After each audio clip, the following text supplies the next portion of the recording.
Hello दोस्तों, स्वागत है आपके हमारे चैनल में कहानी प्लस में। तो चलिए आज की कहानी शुरू करते हैं। जैसे जैसे माही के जन्मदिन की पार्टी में जाने का समय नज़दीक आ रहा है, मेरे मन की बेचैनी बढ़ती जा रही है। मैं उसके घर जाने के लिए पूरी तरह से तैयार हूँ, पर अपने फ्लैट से कदम निकालने की हिम्मत ही नहीं हो रही है। मैं करीब 2 महीने पहले माही से पहली बार अपने कॉलेज के दोस्त सोहम के घर मिला था। उसी मौके पर मेरा सोहम की पत्नी अंजलि के उस दोस्त मनीष और उसकी प्रेमिका नेहा से भी परिचय हुआ था। माही के सुंदर चेहरे से मेरी नज़र हट ही नहीं रही थी। वह जब छोटी छोटी बातों पर दिल खोलकर हंसती तो सामने वाला खुद ब खुद मुस्कुराने लगता था। मैंने मौका पाकर सोहम से अकेले में पूछा, क्या माही का कोई बॉयफ्रेंड है? नहीं, उसने मेरे चेहरे को ध्यान से पढ़ते हुए जवाब दिया। गुड। उसका जवाब सुनकर मेरा मन खुशी से उछल पड़ा। तू उससे मेरी दोस्ती करा दे यार। कपिल, मैं उसके साथ तेरी दोस्ती नहीं सिर्फ परिचय करा सकता था, और वह मैंने करा दिया। मुझे माही से पहली नज़र में ही प्यार हो गया है। मेरे मुंह से ये शब्द सुनकर वह हंसा। तू ज़्यादा बदला नहीं है। कॉलेज में भी आए दिन तुझे पहली नज़र में प्यार करने वाला ही कीड़ा काटा करता था। ये भी पुरानी बातें भूल जा मेरे दोस्त। अब मैं अपना घर बसाना चाहता हूँ। मुझे लगता है कि माही ही मेरे सपनों की राजकुमारी है। मैंने उसे विश्वास दिलाने की बहुत कोशिश करी कि मैं प्यार के इस ताज़ा मामले में एकदम सीरियस हूँ। पहली मुलाकात में ही माही ने मेरे दिलो दिमाग में ज़बरदस्त जादू कर दिया था। उसे अपना बनाने की चाह ने मेरी रातों की नींद और दिन का चैन छीन लिया। उस मुलाकात के तीसरे दिन शाम को ही मैं माही से उसके ऑफिस के बाहर मिला। वह मुझे देखकर खुशी हुई। फिर हम कॉफ़ी पीने के लिए एक रेस्टोरेंट में जा बैठे। हमारे बीच उस शाम ढेर सारी बातें हुई। हंसी खुशी से बातें करते हुए 1 घंटा भर कब बीत गया हम दोनों को ही पता नहीं चला। बाद में उसे उसके घर तक कार से छोड़ने गया। मैं खुद उसके मम्मी पापा से मिलना चाहता था, क्योंकि मेरे लिए उन दोनों का दिल जीतना ज़रूरी था। माही अपने माता पिता के साथ 3 कमरे के फ्लैट में रह रही थी। उसकी मम्मी के कमर में दर्द और पापा के बागवानी के शौक के बारे में मैंने पूरी दिलचस्पी के साथ ढेर सारी बातें करके दोनों के दिल में अपनी जगह बना ली थी। मेरे अच्छे व्यवहार का जादू उन दोनों के सिर चढ़ बोला था, और फिर उन्होंने मुझे रात का खाना खिलाकर ही विदा किया।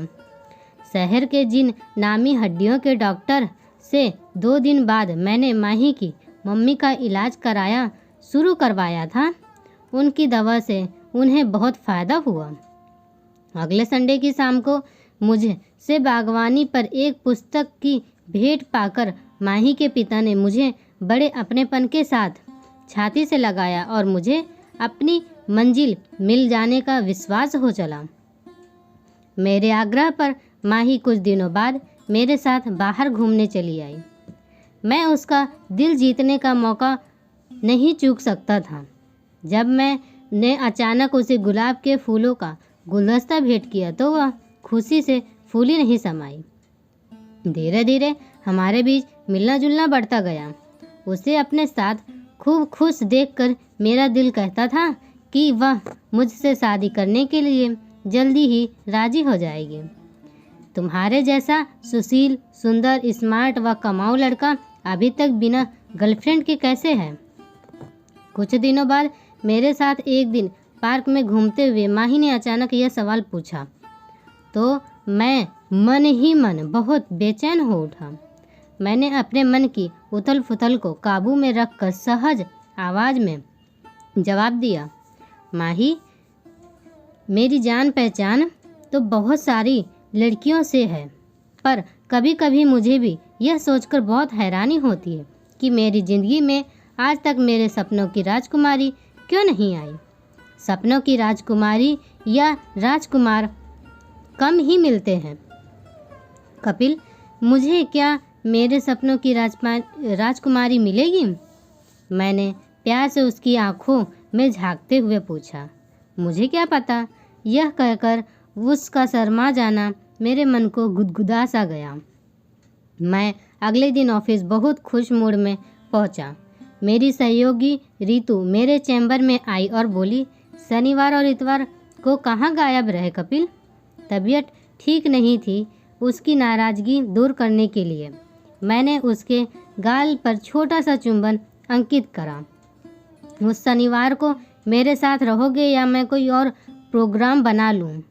पक्का तुम्हारे साथ रहूँगा।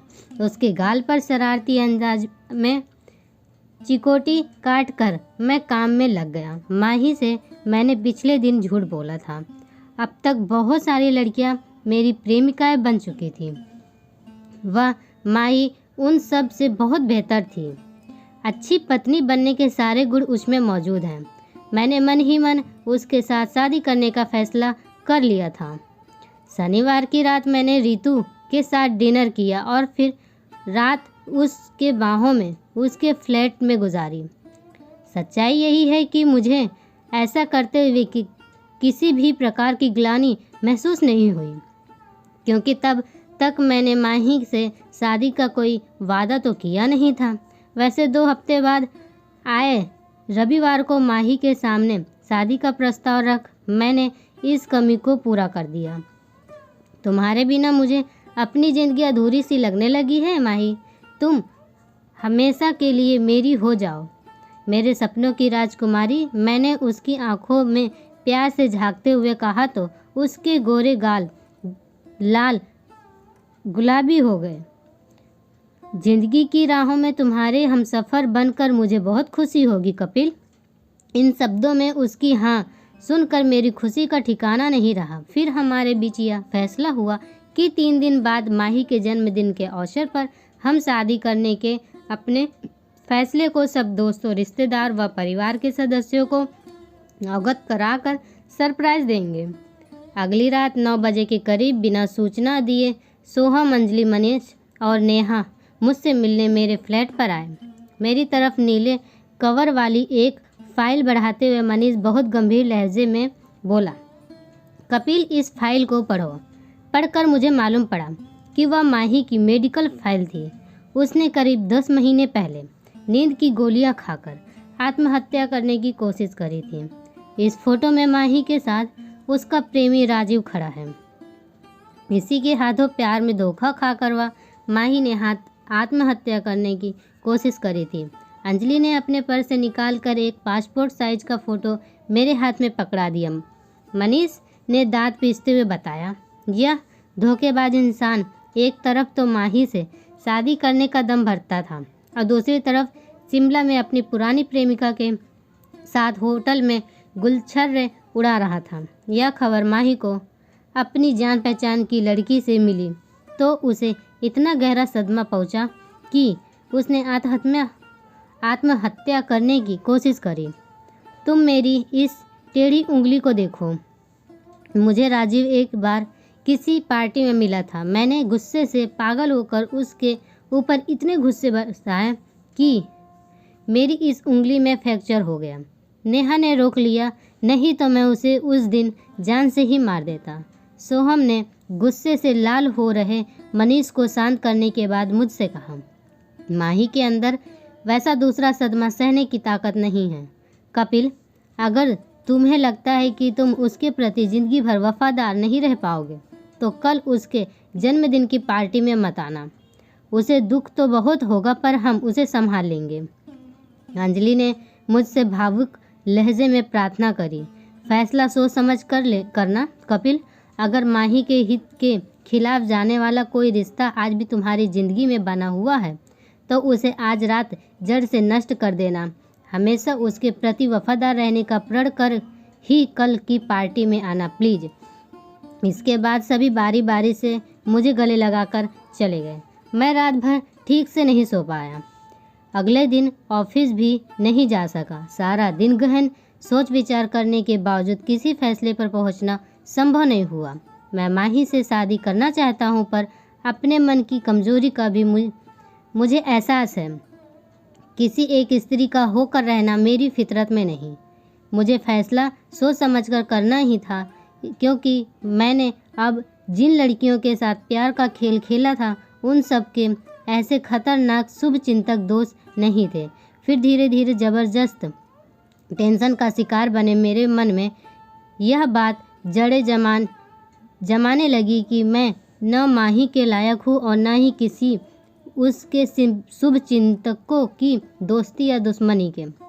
ऐसा सोचकर मैंने माही की ज़िंदगी से निकलने का कठिन और दिल दुखाने वाला फैसला आखिरकार कर ही लिया। मैंने जूते खोलकर वापस पलंग पर लेट गया। मेरे बहुत रोकने के बावजूद आंखों में बार बार आंसू भर आते थे।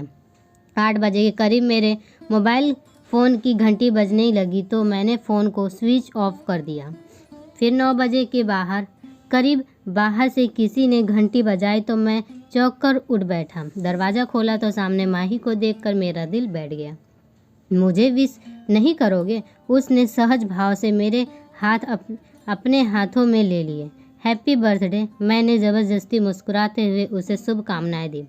ऐसे नहीं, ज़रा प्यार से विश करो, कह वह मेरे गले लग गई। Happy birthday my love. पता नहीं कैसे ये शब्द मेरे मुंह से खुद ही निकल गए, मुझे हैरान कर गए। मुझे मेरे दोस्त ने कल रात तुमसे हुई मुलाकात के बारे में सब बता दिया। कपिल, वह सहज भाव से मुस्कुरा रही थी। मैं तुम्हारे लायक नहीं हूँ माही, बाद में तुम्हारा दिल तोड़ूं उससे अच्छा यह होगा कि हम अभी अलग। उसने मुंह पर हाथ रख कर मुझे खामोश कहा। अब मैं पहले जितनी कमज़ोर और भावुक नहीं रही हूँ। मुझे भी पहली नज़र में तुमसे प्यार हो गया था और अब इतनी आसानी से तुम्हें नहीं खोऊंगी।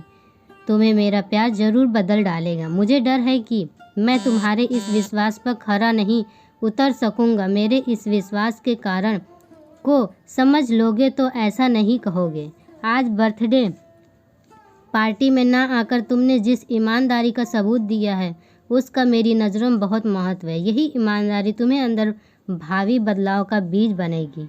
यह कदम तो मैंने तुम्हारे शुभ चिंतकों की धमकी से डरकर उठाया था। मेरे होठों पर उदास सी मुस्कान उभरी।